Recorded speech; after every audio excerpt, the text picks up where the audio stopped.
Hey guys, how you doing? Welcome to the plant room. For you guys that are new, my name is Husta, and I love plants with big pretty leaves, even little leaves. Anyway, today we're going to be talking about crawlers and food for thought. Should you get one or should you pass? Let's talk about it. If you like this type of content, stick around. This one might be interesting.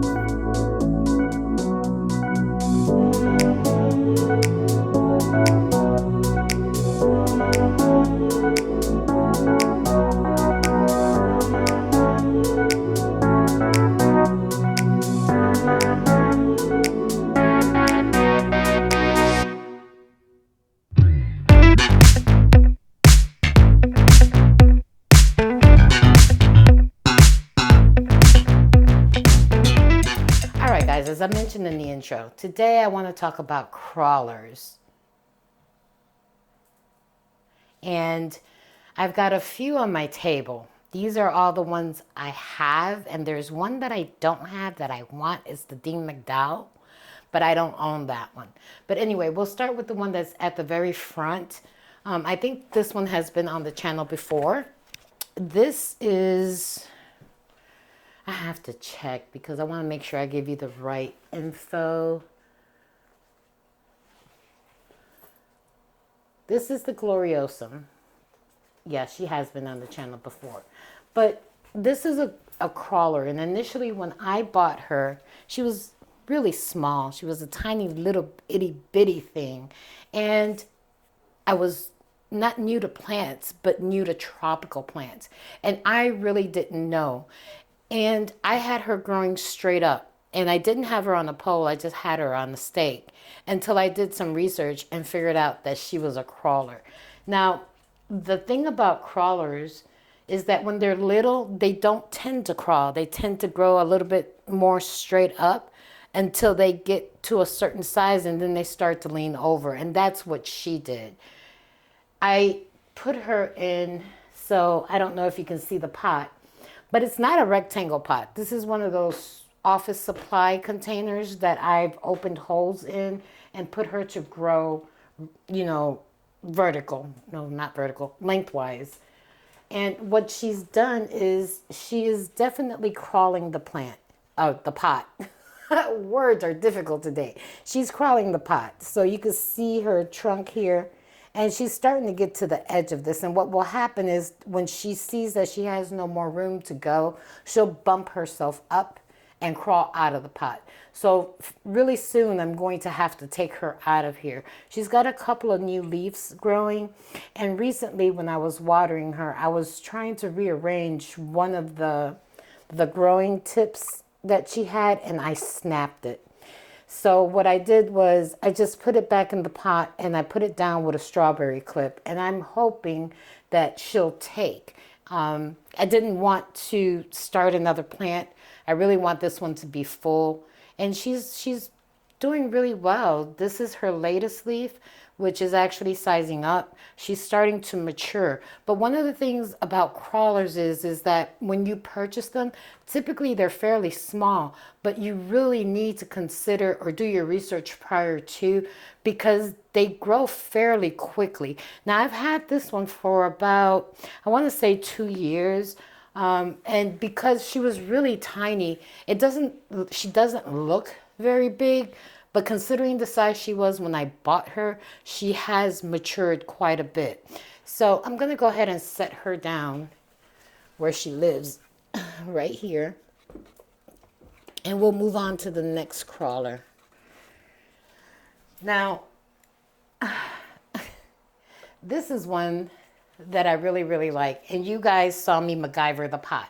I don't know if you remember that. If you've been on the channel for a while, I was afraid to put her in the full length of the pot because I figured that the soil would stay wet too long. So I ended up cutting a piece of plexiglass glass and using hot glue to separate the pot. Now, this one is also a crawler. She used to live here in the plant room, and then I moved her. I put her upstairs in my office, and as of late, she's back down here. Now, what's really cool about this one, and you can see she's got some cosmetic damage, and I'm okay with that. No plant is perfect, and they're not perfect in nature either. They get beat up and all those things. But what's cool about this particular one is that when the leaves come out, they have this pretty blush color. And the petio has that pretty blush color. As the leaf starts to mature or harden off and get older, they transition to that green petio and the leaf turns green. Now, with this one, I have suffered with a bout of spider mites. And that was initially in the beginning. I noticed that they tend to try to form right here in this like bunny ear section. She hasn't had them recently. I'd say in about 6 months or so. But this is one of those plants that I do take to the shower very often, and I rinse her off when I water her so that we can try to avoid any type of spider mites. It's been about 2 weeks. I've transitioned her back into the plant room because where I had her in my office, she was starting not to fit. Again, problem with the crawlers, right? You need to identify a space for them because as they start to grow, you start to run out of room. So it's something to think about before you buy one. So right now she lives down here and she has the support. It's backwards. She has the support of a grow light. No, how did I have you? I had you like this. Okay. She lives down here in this corner. I'll rearrange her correctly when I get everybody back. So let's visit with this guy. So these are becoming super popular in the big box stores. I have seen these being offered by Costa Farms. A good sized plant for about 20 bucks or so. When I bought mine, I didn't find her in a big box. I ordered her online, and again, I ordered her real itty bitty. She was tiny. And again, I made that same mistake. I was trying to grow her upright.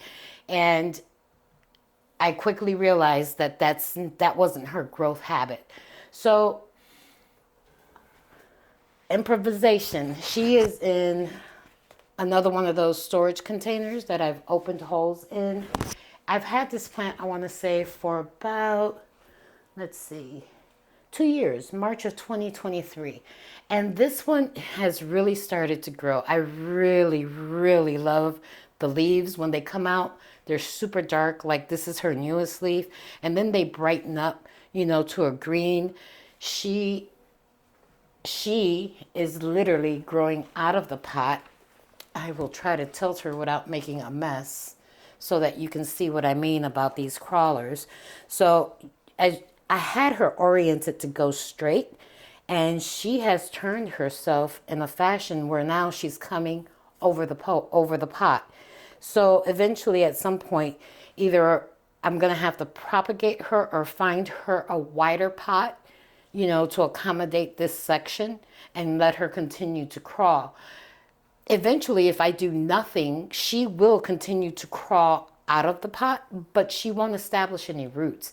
And that's where we lose the benefit of having her crawl across the soil, because if she's in the soil and you wanted to propagate her, it would be as simple as making a stem cutting right along the base of the plant, and you wouldn't even have to take her out of there. She would continue to grow, and then you could take her out and propagate her to make more babies if that's what you choose to do. But this is another one of those crawlers where you buy her small and you think that she's gonna stay, compact, but she doesn't. She has a wide growth and they take up a lot of room. Initially, I don't know, and past videos, you would have seen she was up on top of the one of the IKEA cabinets, but she was just growing that space out, and the Hoyas were starting to wrap around her. So I had to move her from that position, and now she's also on the floor, not too far from the Lamini, and she just fits better there. She's not bothering anybody. So that's that one. Okay. So this is a dragon's tail. Now, you can grow the dragon's tail straight up, which is how she was growing. So I propagated this plant, I want to say maybe about a week ago. I had her, she was growing right here in this corner. And she was attached to the shelf right here so that she wouldn't fall forward. But here's the thing. She's been with me for quite some time. And while she was growing on the pole, she wasn't attaching to the pole. So the bottom section of the plant was attached. The top part, she was just, I had to clip her, tie her to it. And she was putting out these long runners with no leaves that I found myself consistently cutting back. So I made the hard choice of trying to train her as what I believe she is, a crawler. So I took the two top sections, or I took the bottom section and one of the top sections, and I put her in this pot. As of right now, she seems to be okay, considering that this part right here had absolutely no roots, just a couple that I had pulled out of the moss pole. She hasn't started to brown or anything. So I think she's going to do good. And for just a small amount of time that I've propagated her, she's got a growth point here, which is really cool. Now, this is a really pretty plant, especially when they start to mature and they fenestrate, when the leaves start to open up. It's very pretty. It's very different. I think they call it dragon tail because of the way she grows and the way the leaves look. I could see that, maybe. Am I pushing it too far? Probably. Anyway, very cool plant. With this one, I would say you could give it a go to grow her on a pole. But for me, in the year and a half, 2 years that I've had her, she's grown, but she never really latched. And that defeats the purpose of having a pole. So this is where we're going now. I did take some propagations from her, so I've got a couple of top cuts that are rooting. But yeah, very, very cool plant. Very pretty. Let's see. Now, this one is kind of like an update. You guys saw me propagate this one. So we cut her up together on camera. And the reason I propagated her was because I didn't think I was doing her justice. I had her in a small pot and she wasn't really growing, and she wasn't growing to her potential. We cut her into several sections. I have a couple of babies that are growing somewhere that pretty soon they're going to have to find homes. But this one is really, really pretty. Look at the leaves. That color in the leaves it's pretty. And then I'm going to come closer so you could see. Look at the petiole. So she's got ruffles in the petiole, and that's actually really cool too. Now in this pot, I've got the pieces that we propagated. So it was the bottom and a couple of the top cuts. So she's kind of a hodgepodge in there. She's got the bigger leaves from the original plant, and then she's got all these baby leaves that are coming out. But she seems to be really happy. That is her latest leaf. As you can tell, they come out a little lighter and then they darken off, and you can actually see that pretty silver color that the leaves have. This one is living here in the plant room, and she is actually on a stool in that corner and getting light from this grow light that I have right here. It's bright and direct, and she seems to be happy. I'm really liking the way she's doing. She seems to be doing well, considering my hesitation to propagate her. She seems to be doing well, and we can see how the roots are actually starting to wrap the pot. I have no intentions of upsizing her anytime soon. But yeah, so this is the Plowmani Eye. Now, this guy here. Now, you're probably saying to yourself, but you have her on a pole. I do. So I featured this plant on my struggle bus video. And at the time when you guys saw her originally, she was in a triangular pot. So I was trying to grow her as a crawler, but she looks so bad. This is a silver cloud, if I'm not mistaken. I think it's some type of cross with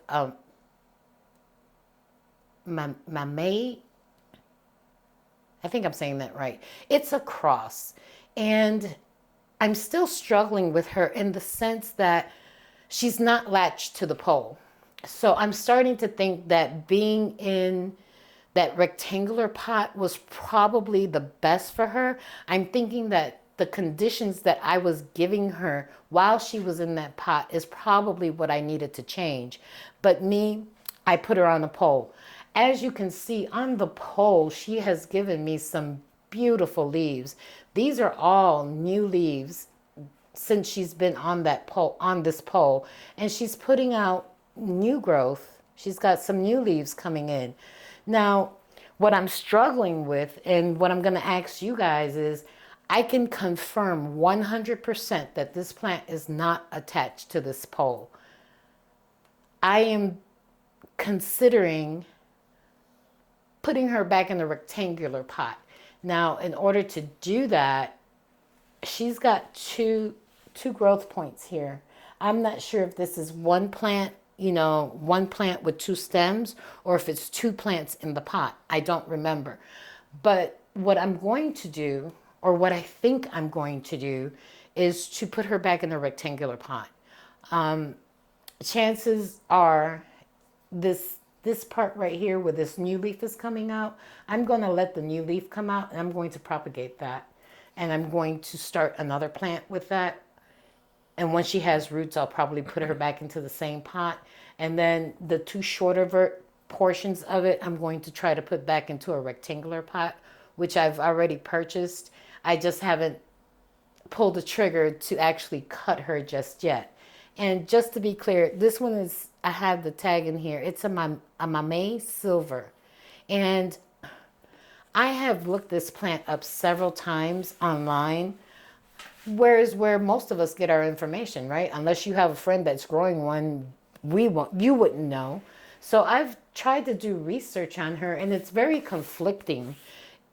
Some people tell you to put it on the pole. Other articles tell you she's a crawler. It's very indecisive, and I've tried her both ways. So I think I'm going to go back to the crawling version of her and see how she does, and I'll keep you guys posted. So that is my collection of crawling plants. Now, why did I do that? Especially since I didn't give you any care tips or anything. I think the whole point of this video was to show you that crawling plants can take up a whole lot of room. And when you see them in the store, if you don't know what it is, try to Google it before you buy it. That way you know what you're getting yourself into, because the space commitment is real. They do take up a lot of space. They just do. And I want to inform you about that, so you don't do what I did, buy the plant and then figure out, oh, dang, shoot, wow, where am I going to put this beast? And as they continue to grow, you'll find yourself struggling to find a place where they're still getting that care that they need, light, water, whatever, and that they fit. So don't do like I did. Now, if you like this type of content, let me know in the comments. Let me know what you think. Are you growing a crawler? Let me know how yours is doing. And if you have this plant, please, please, please give me tips real soon before I decide to chop her up, because I really don't know what to do with her. I'm sorry, baby. Yes, I know. But we got to find the right fit for you. Anyway, thank you for joining me today. Don't forget to like, subscribe, and leave me a comment. Talk to you real soon. Bye.